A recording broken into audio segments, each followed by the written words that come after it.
आया है सोनिया।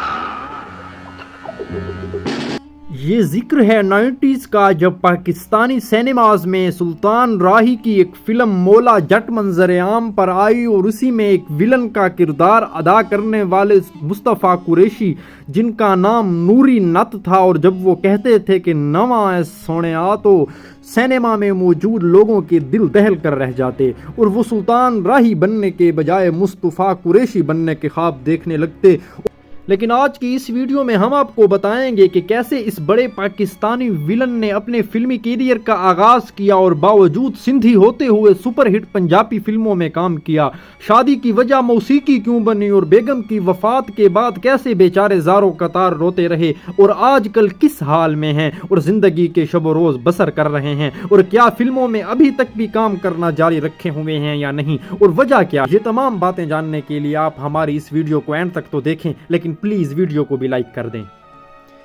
11 मई 1938 को सिंध के इलाके हैदराबाद में पैदा होने वाले मुस्तफ़ा कुरैशी, जिनका घराना एक इंतहाई पढ़ा लिखा घराना था, मजहबी तालीम के साथ साथ जो असरी तालीम थी वो भी आप लोगों के घरों में राजी थी, और आपकी जो घरेलू जिंदगी थी वो पढ़ाई के इर्द गिर्द ही घूमती थी। सिंध से आपका ताल्लुक था और हैदराबाद के छोटे अरसे के बाद जब आपकी फैमिली कराची शिफ्ट हुई तो वहाँ पर आपको चूंकि पंजाबी लोगों से भी मिलना मिलाना हो गया, क्योंकि कराची में तो हर किस्म के लोग होते हैं, और वहाँ से आपके अंदर थोड़ा बहुत पंजाबी भी बाहर आने लगा। और उसी के बाद आप बचपन ही से, क्योंकि इंतहाई ऊंची और भारी भरकम जिसामत के मालिक थे, तो आपकी ख्वाहिश थी कि आप फिल्मों में काम करें, और आप फिल्मों में जो उसी वक्त ट्रेंड था वो ये भी सेट करने वाले ही थे। और उसी के बाद नाजरीन आप लोग लाहौर शिफ्ट हो गए, और लाहौर शिफ्ट होने के बाद आपको पंजाबी फिल्मों में काम करने का कुछ यूं मौका मिला कि एक फिल्म अंदलीब थी और उसी में आपको हीरो का किरदार दिया जा रहा था, लेकिन चूंकि आपको उसकी पंजाबी इतनी मजबूत नहीं थी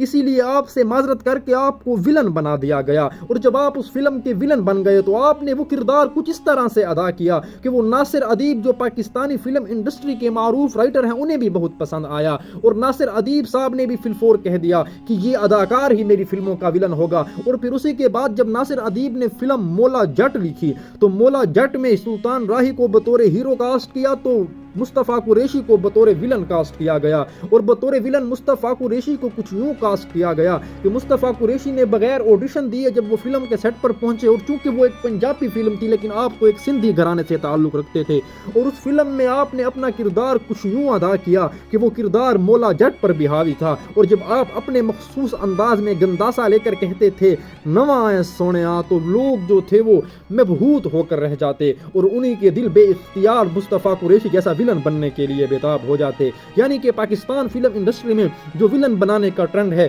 जो विलन बनाने का जो ट्रेंड सेटर है वो मुस्तफ़ा कुरैशी हैं, और पाकिस्तान फिल्म इंडस्ट्री के बिलाशुबा सबसे कामयाब और शानदार विलन हैं। नाजरीन बहुत सी फिल्मों में आपने काम किया और नौजवानी में ही आपको कुछ ऐसी शोहरत मिल गई कि जिसे हासिल करने के लिए उसी वक्त लोगों को सदियां दरकार होती थी। उसी के बाद नाजरीन चूंकि मुस्तफ़ा कुरैशी को मौसीकी से भी बड़ी मोहब्बत थी, मौसीकी आपका वजह इश्क था, तो रेडियो पाकिस्तान बहावलपुर पर मौसीकी का प्रोग्राम करने वाली और हल्के फुल्के अंदाज में गाने वाली रुबीना कुरैशी से आपकी मुलाकात हो गई। और वो मुलाकात कुछ इस तरह हुई कि आप लोगों ने जब एक दूसरे के साथ फिल्म में काम किया और उसका बैकग्राउंड म्यूजिक रुबीना कुरैशी ने दिया, तो वहां पर आपकी पहली जो सेट पर मुलाकात हुई वो मोहब्बत में तब्दील हो गई। और मुस्तफ़ा कुरैशी रेडियो पाकिस्तान बहावलपुर का जो वो मौसीकी का प्रोग्राम था वो जरूर सुना करते, और जब वो सुना करते तो रुबीना कुरैशी की मुदहर आवाज उन्हें बहुत भाती थी, और फिर जब आवाज उन्हें भा गई तो रुबीना कुरैशी खुद भी उन्हें भा गई, और उसी के बाद उन्होंने उससे शादी कर ली। शादी के बाद भी मुस्तफ़ा कुरैशी कहते हैं कि जब मेरा दिल भर जाता, क्योंकि सारा वक्त वो खून की होली खेलते, यानी कि जो उनके किरदार होते वो कुछ यूं विलन वाले होते कि उनमें खून ही खून नजर आता, और वो मरने मारने वाले किरदार होते, और फिर बेचारे फिल्म के आखिर में खुद भी मर जाते। लेकिन जब वो उनके घर जाते तो वो रुबीना कुरैशी से कुछ हल्के फुल्के अंदाज में गाने की फरमाइश करते, और गाना भी वो जो उन्हें भाता बहुत था। और पंजाबी गाने आपने कुछ इस तरह से गाए और कुछ इस तरह से अदाकारी के जौहर दिखाए कि आज भी लोगों के दिलों पर नक्श हैं।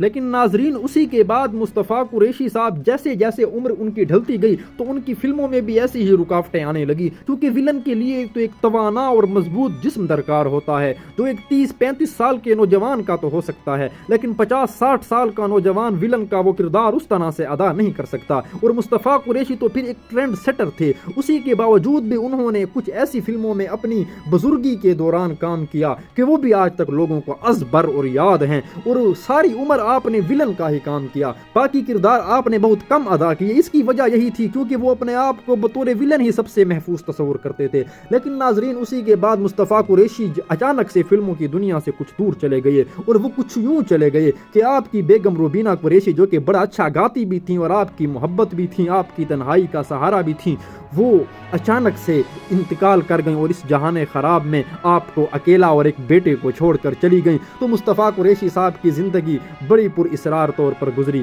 اور اسی کے بعد ناظرین مصطفیٰ قریشی کچھ یوں اسکرین سے آؤٹ ہوئے کہ اس کی مثال نہیں ملتی، اور ابھی تک بھی چند ویڈیوز پڑی ہیں کہ جب آپ کی بیگم کی وفات ہوئی تو آپ اپنے بیٹے کے گلے لگ کر زاروں قطار روتے رہے، اور اتنا روئے کہ وہاں پر موجود فلم انڈسٹری کے تمام لوگوں کی جو آنکھیں تھیں وہ بھیگ گئیں۔ اور اسی کے بعد ناظرین مصطفیٰ قریشی کی کچھ خبر نہیں ہے کہ وہ کہاں ہیں، کیسے ہیں، اور یہ ابھی تک چند دن پہلے تک اطلاعات آ رہی تھیں کہ ان کی صحت بھی آج کل ٹھیک نہیں رہتی، کیونکہ 80 سال ان کی عمر ہو چکی ہے، اور وہ صحت کے مسائل کے ساتھ ساتھ جو گھریلو پریشانیاں ہیں انہیں سے بھی شکار ہیں، اور بلا شبہ زوجہ کے جانے کے بعد تو وہ یوں ہی اکیلے ہو گئے تھے۔ تو ناظرین آپ سے ریکویسٹ ہے کہ آپ انہیں اپنی دعاؤں میں یاد رکھیے، اور میں امید کرتا ہوں کہ یہ ویڈیو پسند آئی ہوگی۔ اگر پسند آئی ہے تو چینل کو لائک کریں اور سبسکرائب کریں۔